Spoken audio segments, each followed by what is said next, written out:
Hey MTS crew, what is going on, y'all? Hope it's all good in the neighborhood. Y'all, I'm getting ready to make some Italian zucchini and squash.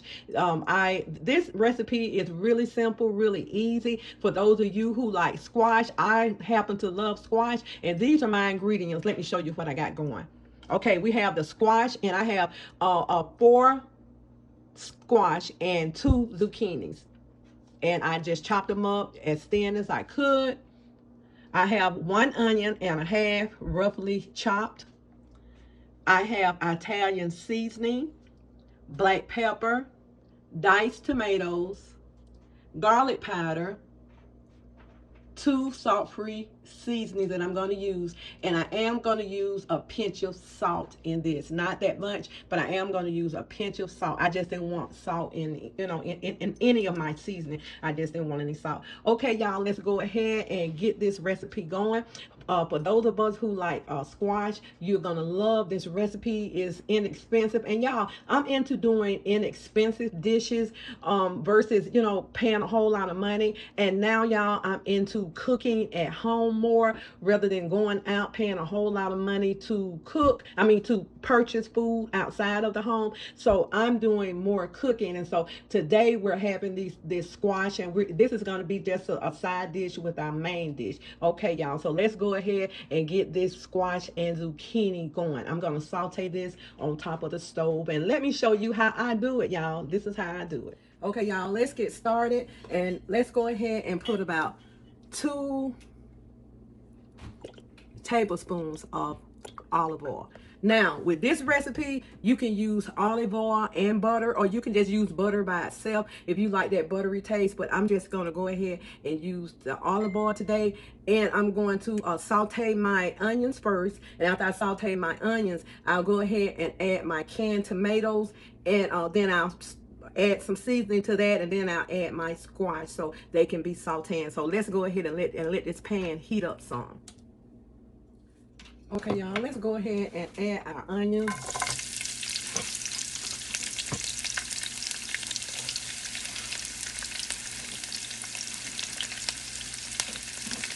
And you don't want the onions to burn, so we just gonna saute these just a little bit.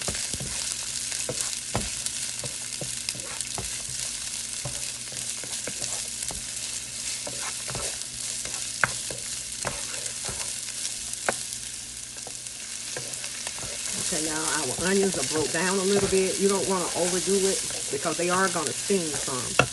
Okay, let's go ahead and add 1 can of diced tomatoes. And you don't have to worry about adding any water to this because you know squash makes its own water. So what I'm going to add to this is about a teaspoon of Italian seasoning. And I'm going to add more when this cooked down some.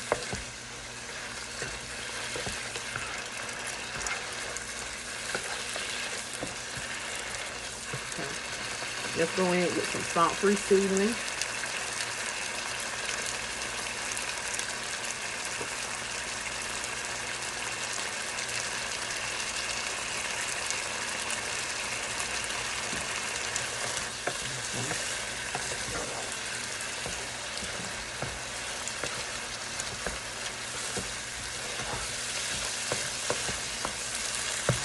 Okay, now what I'm going to do is reduce the heat on this and go in with our squash.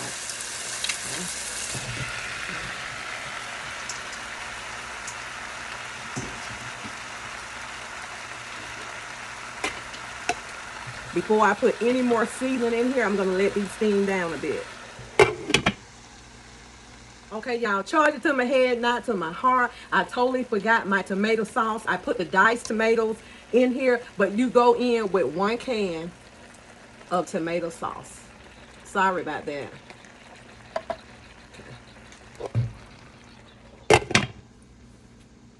Okay, y'all, this is where I'm going in with a little salt.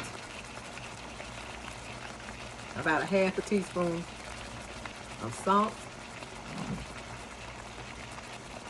A half a teaspoon of black pepper.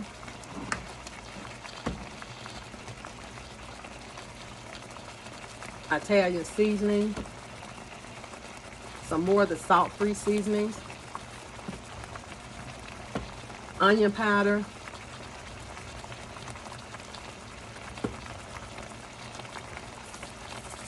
all-purpose seasoning. Okay.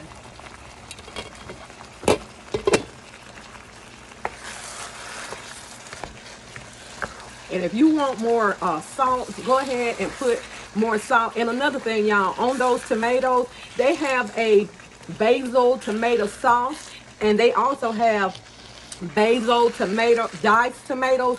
That is perfect to use, but I am definitely going to use what's on what I have in my cabinets. I didn't want to run out and buy anything. My thing is this year is to use what you have, so that's exactly what I'm doing. So you can if you don't have the basil tomatoes, just go ahead and add some Italian seasoning to your dish. And also, if you want more basil, you can go ahead and add some basil to this also with your Italian seasoning. And if you don't have your Italian seasoning, if you have basil and oregano, just go ahead and add it. But the reason I like this Italian seasoning is that it has everything already in it. So I bought this from Sam's last year, and I love buying these big containers of seasoning because they last a whole lot longer. So let's go ahead and let this steam some more. Should be ready in a few minutes. Okay, y'all, our squash is cooking nicely, and I want to go in with about a teaspoon of vinegar. And also, when it cooks down just a little bit more, I'm going in with a half teaspoon of sugar. Okay, y'all, I'm going to go ahead and add that half teaspoon of sugar. And the reason I add this because it cuts down on that tomato taste. I want the tomato taste in there, but I like mine's a bit sweet.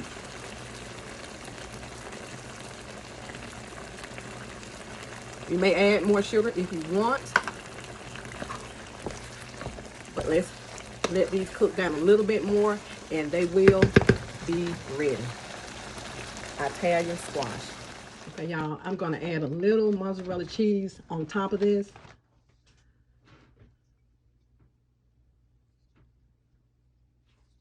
And y'all, voila, this is my squash. I hope y'all enjoyed this recipe. That cheese is going to melt because the squash is still real hot. But this is my recipe for Italian squash. I hope you enjoyed it. Bon appetit. And do me a favor, be good to yourself. And if you be good to yourself, you have no other choice but to be good to others.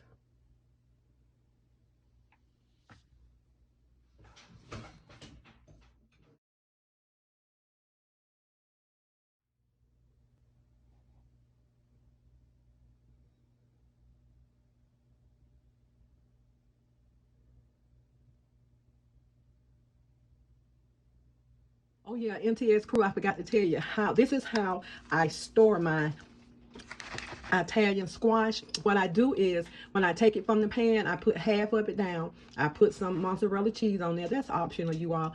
And then I put some more down. Then I put the rest of the mozzarella cheese on top. And I let it sit out for a minute. And then I put my top on it like that, and then I'll store this in the refrigerator. And when we get ready to eat it, you know, we could just get some out, and it's going to have a little cheese in there, and that makes it really delicious. This is enough for way over a few days, and you know I'm going to share, y'all. So this is enough for way over a few days, and so I'm going to go ahead and let this cool off with the top off of it, and then I'm going to go ahead and store it in the refrigerator. And y'all, when I'm done cooking everything, I always go ahead and remove my food from whatever it was cooked in into the containers that I'm going to store. And we just get our, you know, we can get our portion out of this for our meal, and then it's already ready to store. And so I have a chance to go ahead and wash the dishes and get the kitchen cleaned up. So whatever I'm cooking Sunday dinner, I'll go ahead, and when I take it out of the pan, I just, you know, just take it out, and then we'll eat off of it. Then I put it in the refrigerator, and my dishes are already clean, and my food is already ready for the